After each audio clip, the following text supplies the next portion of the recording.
When disaster strikes, chaos follows, and so does FEMA. If agents show up at your door, it's not a friendly visit. They're not there to chat or check on your well-being. They might demand access to your home, your supplies, and everything you've worked hard to prepare. Yes, the very stockpile you've built to protect your family could be at risk of being seized or redistributed in the name of emergency management. This isn't fear-mongering, it's reality. FEMA has the authority to take control of resources during a crisis, and if you're not prepared to handle that knock on your door, you could lose everything. The time to act is now. You need to know your rights, understand their tactics, and have a plan in place to safeguard your home and supplies. This guide cuts through the fluff and gets straight to the point. What to do, what to say, and how to protect what's yours when FEMA comes calling. Don't wait until it's too late. Your preparedness and quick thinking could mean the difference between keeping your stockpile intact or watching it disappear. Let's get into it, because when FEMA knocks, you need to be ready. Background on FEMA. FEMA, short for the Federal Emergency Management Agency, was established in 1979 by then President Jimmy Carter. Its creation was supposed to streamline disaster response in the United States. Before FEMA, there were over 100 fragmented agencies, all attempting to manage emergencies with little coordination. Carter's executive order aimed to centralize these efforts under one roof. This meant FEMA had to take the lead during major disasters, acting as the government's go-to agency for handling chaos when calamity strikes. The agency's stated mission is to support state and local governments during emergencies, a role that sounds helpful on paper. They're equipped to provide disaster relief experts, personnel, and high-tech resources. Their arsenal includes mobile command units, satellite communications, and billions of dollars meant to fund recovery efforts.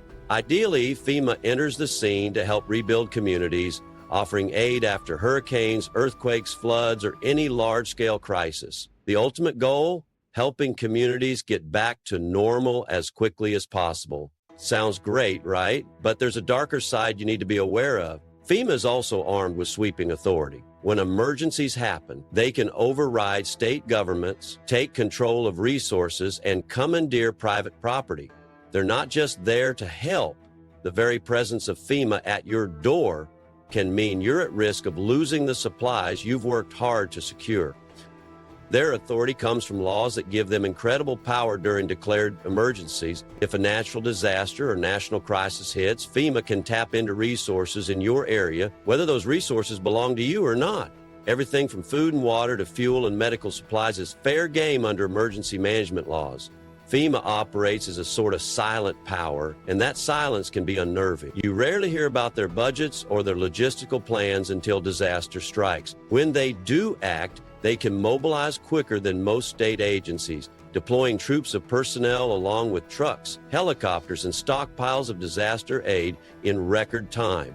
They're not asking for permission, they're taking action, often bypassing bureaucracy to swoop in with their solutions. This efficiency might sound reassuring, but it's critical to understand what it really means for individuals. You could be the one left standing there while FEMA agents decide how to redistribute personal stockpiles of essentials. The agency operates on the premise of the greater good, which might not include protecting your family's preparedness efforts. Yes, FEMA aims to keep society from crumbling after a disaster, but their priorities will never align perfectly with your own. Their goal is large-scale recovery and stabilization, period. Your personal investments in preparedness could easily become a resource they consider communal. It's vital that you understand FEMA's role and authority so you're ready if they come knocking. If they show up, it won't be about what's best for you. It'll be about what's best for them and their mission. Be prepared to protect what's yours and to act swiftly to safeguard your resources. FEMA might bring order, but you don't want it to be at your expense. FEMA's role in extreme scenarios. When everything goes wrong, when wars break out, catastrophic disasters level cities, or chaos reigns, the government can declare martial law. Under martial law, the rules change entirely and not in a way that favors individuals like you. Regular laws are suspended, and the military and authorities take absolute control over daily life. FEMA becomes a central player in these situations, wielding the power to commandeer private property, including food, water, and other essential supplies, all under the guise of public safety. Don't think for a second that your stockpile is off limits. The implications of martial law should set off alarm bells for any prepared individual. Rights you take for granted. Freedom of speech, privacy, or movement can be restricted or outright revoked. Enforced evacuations, that's on the table. Roadblocks and checkpoints, prepare for them to dictate where you can and can't go. FEMA and law enforcement are authorized to do whatever it takes to maintain what they call order. That could mean forcing you out of your home, seizing your resources, or stripping away your autonomy in the name of the greater good. One of the harshest realities of martial law is the government's ability to control information. Forget transparency, access to news, media, and even social media can be locked down to prevent panic. What you hear, see, and know will largely be what they want you to. This filtered narrative lets them maintain control while individuals are left in the dark about critical developments. With so much power concentrated in the hands of a few, you become little more than a pawn in their crisis management strategy. And then there's the issue of disarmament. Cases like the gun confiscations following Hurricane Katrina set a chilling precedent. Under martial law, authorities can and have gone door to door, actively stripping citizens of firearms. Their justification? Public safety. The result? Law-abiding individuals lose their means to protect themselves and their families. If you're relying on your ability to defend your home and supplies, this should be a wake-up call. Another key element of martial law is the government's role in controlling essential supplies. FEMA can step in and take charge of distributing food, water, and fuel, but only on their terms. This creates a dangerous dependency on government handouts, your carefully planned emergency stockpile. It could be taken and redistributed, leaving you dependent on their potentially slow and poorly managed system. The same system that failed residents in past disasters could now dictate whether you and your family have enough food to eat or water to drink. This power grab goes beyond supplies.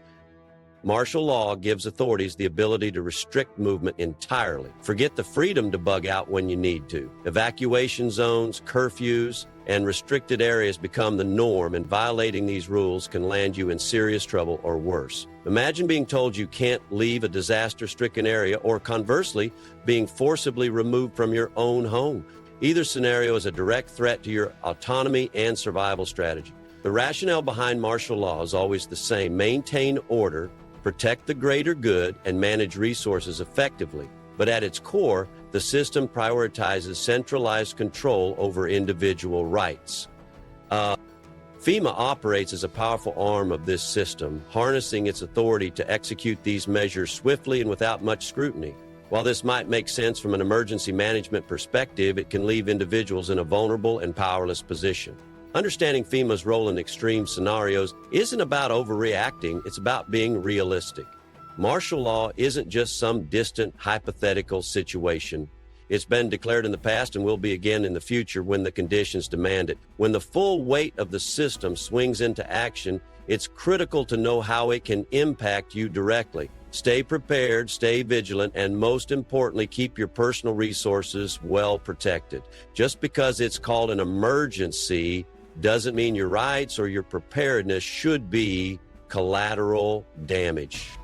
1. Hide your stockpile before it's too late. Rule number 1 is simple but absolutely critical. Make sure your stockpile isn't obvious to anyone. You leave everything in plain sight, stacked neatly in your pantry, garage, or basement, you're practically inviting it to be taken. A single knock on your door, whether from FEMA, authorities, or desperate individuals, and your stockpile can be quickly identified and accessed.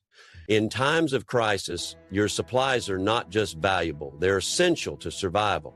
And they'll be a target if left out in the open. The solution: invest time, creativity, and effort into developing hidden storage spaces that are secure and discreet. Think outside the box. Consider constructing false walls, secret compartments, or even underground storage areas. You can get crafty with everyday spaces. For example, a closet can easily be modified with a false back panel that conceals supplies. Attics, which are often overlooked, can be turned into concealed storage areas with clever organization and hidden caches. If you're fortunate enough to own land, digging an underground bunker or burying supplies in secure, well-marked locations known only to you or a trusted few is an excellent option. You could even use natural camouflage to disguise buried caches, ensuring they blend seamlessly into the environment. But don't make the mistake of putting all your eggs in one basket. Relying on a single hidden spot for your stockpile is a risk you can't afford to take. Instead, disperse your supplies across multiple locations Store some at home, but also consider another property, a trusted friend's house if you're confident they're reliable, or carefully burying supplies in multiple safe zones. If FEMA, thieves, or anyone else stumbles upon one cache, you'll still have other reserves to fall back on. The goal is to ensure that your survival isn't jeopardized by one breach. Survival hinges on being prepared and proactive. Diversify your storage, think strategically, and always assume the worst-case scenario. Safeguarding your stockpile requires thinking like someone who understands risk and values their hard work. If you truly want to protect what you've worked for, then hide it wisely and safeguard it as if your life depends on it, because someday it just might. 2, diversify your storage for maximum protection. Having a perfectly stocked pantry might sound convenient, but it also increases the risk of making your home an obvious target in a crisis. Diversifying your storage isn't just a smart move, it's essential for safeguarding your supplies. In emergencies, authorities like FEMA or other entities may focus their resources or attention on visible, obvious stockpiles. If all your supplies are centralized in one place, one discovery, whether by a neighbor, authority, or thief, could leave you wiped out in seconds. To avoid this, spread your supplies strategically across multiple locations. Buried caches in remote areas, such as wooded spaces or discrete spots on your property, can serve as backup reserves. Think beyond the obvious storage spots in your home. Utilize areas that don't attract scrutiny, like attic crawl spaces, under floorboards, inside hollowed-out furniture, or behind rarely used items. A pile of old toys in the basement might seem like clutter to anyone snooping around, but behind those toys you could have a hidden stash filled with nutrition bars, water filters, and first aid kits.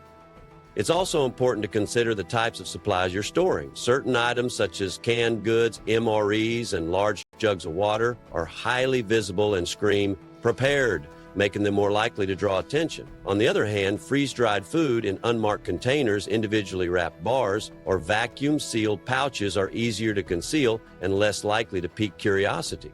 The key here is variety and subtlety. Distribute your resources in ways that make them harder to detect. Diversifying your storage is more than just a practical strategy. It's a critical pillar of survival readiness. By spreading out and camouflaging your supplies, you reduce the risk of losing everything you've worked to build.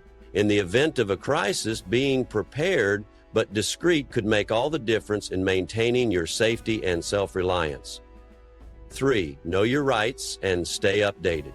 It's not enough to hide your stockpile. You must also understand your rights. The last thing you want is to accidentally violate local or federal laws during a crisis and put yourself in an even worse position. This is where staying informed becomes not just useful, but critical for your safety and preparedness. FEMA operates under federal and, in some cases, state mandates, often granted broad powers during emergencies to ensure public safety. These powers may include mandatory evacuations, curfews, or even the requisition of private resources such as fuel, food, or vehicles. Knowing these legal boundaries is essential.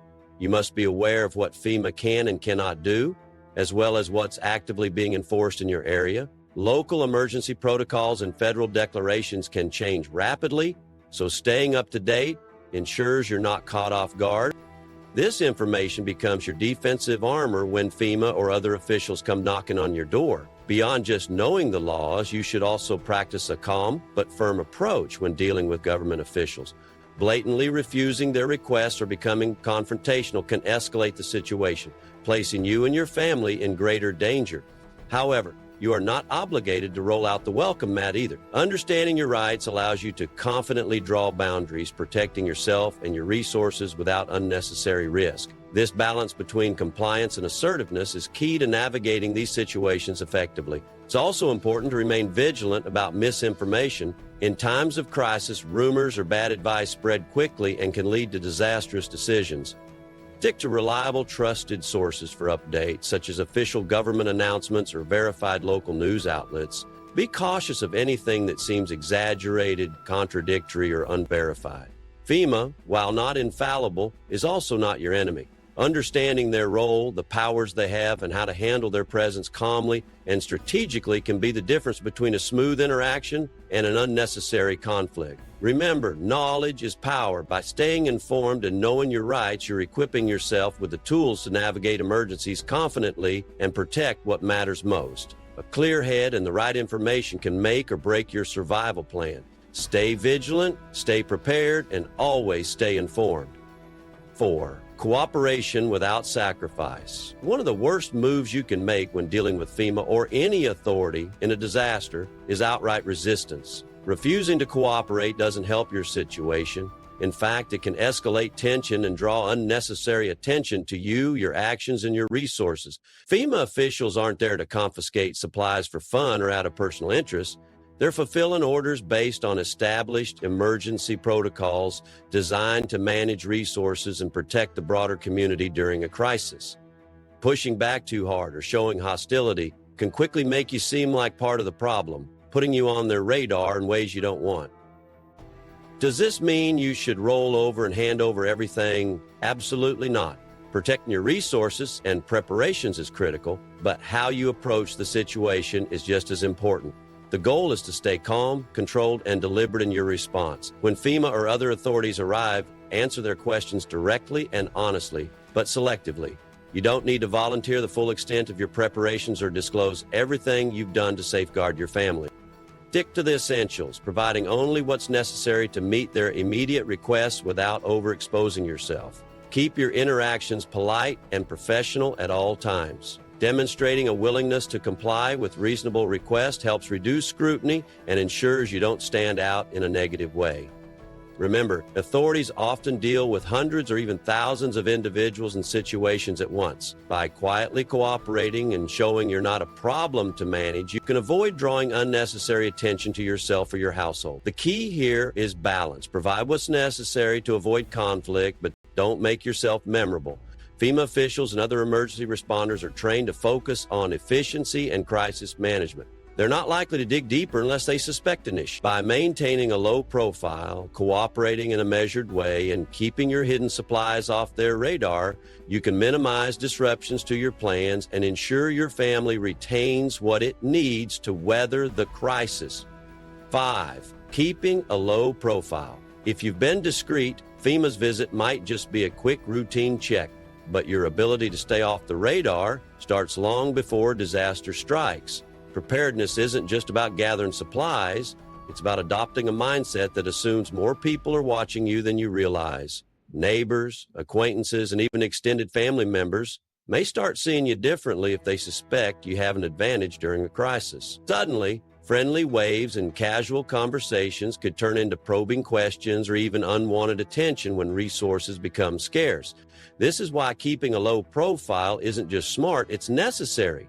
Don't flaunt new survival gear or make a show of large purchases that could raise eyebrows. Avoid dragging a year's worth of canned goods into your house in broad daylight, where nosy neighbors might notice and start speculating. Resist the urge to brag about your stock of freeze-dried meals or post pictures of your prepper pantry online. Social media can turn private details into public knowledge in an instant.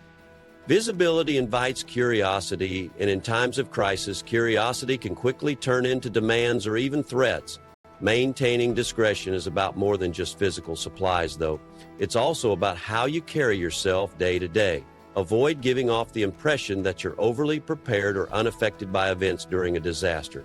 If everyone else is lining up for empty shelves at the grocery store, make an effort to blend in rather than standing out by staying home. The less people know about your preparations, the better. By staying under the radar, you not only protect your resources, but also reduce the chances of others pointing authorities or desperate individuals in your direction when supplies run low. Being prepared is important, but staying discreet keeps your preparations secure.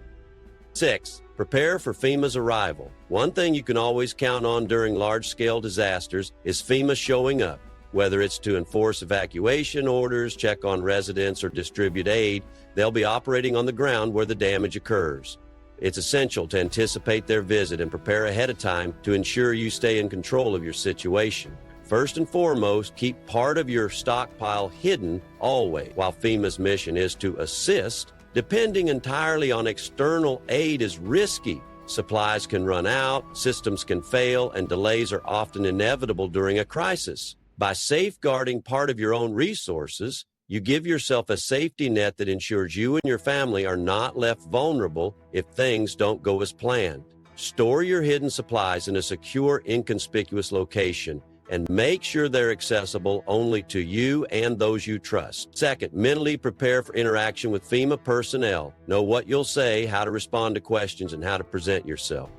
Practice staying calm and giving consistent, straightforward answers. The goal is to blend in and avoid drawing unnecessary attention. Acting defensive, suspicious, or overly cautious may invite further scrutiny. Instead, present yourself as compliant and cooperative. If you appear like everyone else, FEMA is more likely to move on quickly without digging too deeply into your situation. Third, have a layered plan for resource allocation. If FEMA requires supplies or requests assistance, be prepared to provide a limited amount from an accessible stash while keeping your primary reserves hidden. This means organizing your resources in such a way that you can quickly offer a portion if needed without revealing the full extent of what you have. For instance, keep a small, visible stockpile of food or water that you can offer if asked, while storing the majority of your resources in a more secure, concealed location. This strategy satisfies immediate demands while preserving your long-term survival plan. It's not just about deception, it's about protecting your ability to sustain yourself and your loved ones in the long run. Remember, preparedness is about taking control of your situation, even when external forces like FEMA step in. Staying calm, organized, and proactive can make all the difference in how you navigate their presence during a disaster. Disasters can strike when we least expect them, and while agencies like FEMA are designed to help, their actions during extreme scenarios may challenge our sense of security and self-reliance. The key to navigating these situations is preparation, discretion, and staying informed. By hiding and diversifying your stockpile, understanding your rights, and keeping a low profile, you can protect your family and ensure your survival without unnecessary conflict. Remember, the goal isn't to resist or panic, but to stay calm, cooperative, and clever. Preparedness is your best defense against uncertainty. So take action now. Secure your supplies, educate yourself, and be ready for whatever comes your way. Stay safe, stay prepared, and as always, God bless America.